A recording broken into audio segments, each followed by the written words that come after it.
চাঁদপুরে প্রবাসীর স্ত্রীর বাসা থেকে স্বর্ণালংকার সহ প্রায় ৮ লাখ টাকার মালামাল চুরি, থানায় অভিযোগ।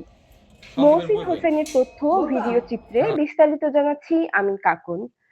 চাঁদপুর সদর উপজেলার জিটি রোড দক্ষিণ এলাকায় একটি বাসা থেকে প্রবাসীর স্ত্রীর প্রায় ৮ লাখ টাকার মালামাল চুরির অভিযোগ উঠেছে। এ ঘটনায় এলাকা জুড়ে চাঞ্চল্যের সৃষ্টি হয়েছে।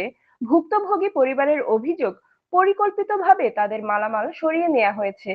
ভুক্তভোগী নাসিমা আক্তার জানান, তার স্বামী বিদেশে থাকায় তিনি বাসা সংকটে পড়েন।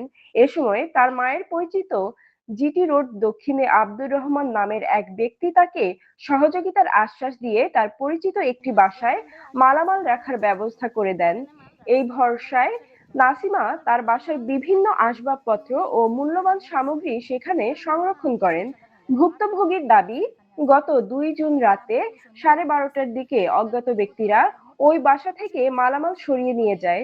চুরি হওয়া মালামালের মধ্যে রয়েছে দুটি কাঠের খাট, একটি ওয়ারড্রোব, একটি স্টিলের আলমিরা, স্বর্ণালংকার সহ বিভিন্ন গৃহস্থালী সামগ্রী, যার আনুমানিক মূল্য প্রায় ৮ লাখ টাকা। ঘটনার পরপরই নাসিমা আক্তার আব্দুর রহমানের সঙ্গে যোগাযোগ করার চেষ্টা করলে তাকে ফোনে পাওয়া যায়নি বলে অভিযোগ করেন। এছাড়াও আব্দুর রহমান নাসিমা ও তার ভাইকে বিভিন্নভাবে প্রাণনাশের হুমকি দিয়েছেন বলেও দাবি করেন তিনি।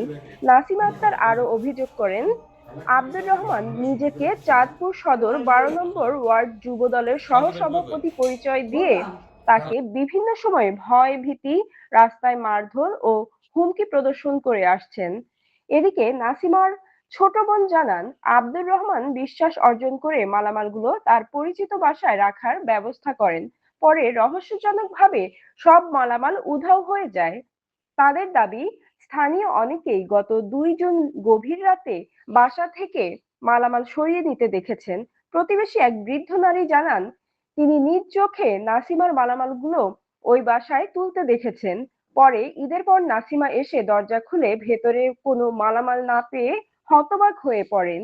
এরপর তিনি বিষয়টি এলাকাবাসীকে জানান এবং চাঁদপুর সদর মডেল থানায় একটি অভিযোগ দায়ের করেন।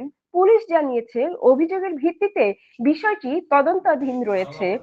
এদিকে নাসিমা আক্তার, তার পরিবার ও এলাকাবাসী দ্রুত মালামাল উদ্ধারের পাশাপাশি প্রকৃত দোষীদের শনাক্ত করে আইনের আওতায় এনে দৃষ্টান্তমূলক শাস্তির দাবি জানিয়েছেন।